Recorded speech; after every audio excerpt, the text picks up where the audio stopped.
Monsieur le Président, chers collègues, on l'a entendu ce matin encore dans un autre débat, l'Europe a décidément du mal à parler d'une seule voix, même sur les jus de fruits. L'Allemagne était depuis le début opposée au texte, préférant protéger ses producteurs de jus de fruits concentrés. De son côté, l'Espagne et la région de Valence, premier producteur européen d'oranges à jus, voyaient d'un bon œil son mélange avec la mandarine. C'est ce qui se fait d'ailleurs au Brésil, ça a été dit, concurrent sérieux et premier producteur mondial, fournisseur de 80% du jus d'orange consommé par les Européens. Car l'Europe est en fait un marché très attractif. Nous buvons chaque année 300 millions de litres de jus d'orange, soit la moitié de la consommation mondiale.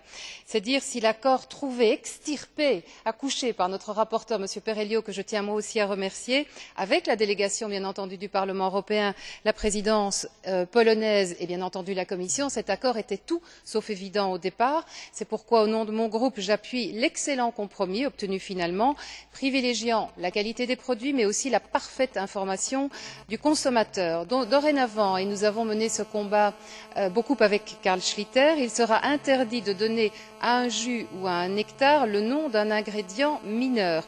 Jus de fraise, par exemple, pour une boisson où le fruit principal serait en réalité la pomme.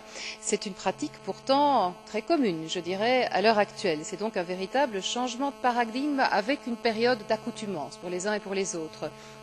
Autre disposition clé est ici, en termes de santé, l'interdiction désormais d'ajouter du sucre dans les jus de fruits. Ici aussi, période de latence. Il était important enfin que la directive maintienne les spécificités nationales à travers la dénomination sans équivoque des produits jus de fruits à base de concentré ou encore nectar. Je terminerai par un appel pressant à la Commission et au commissaire, en particulier à son influente direction de l'agriculture.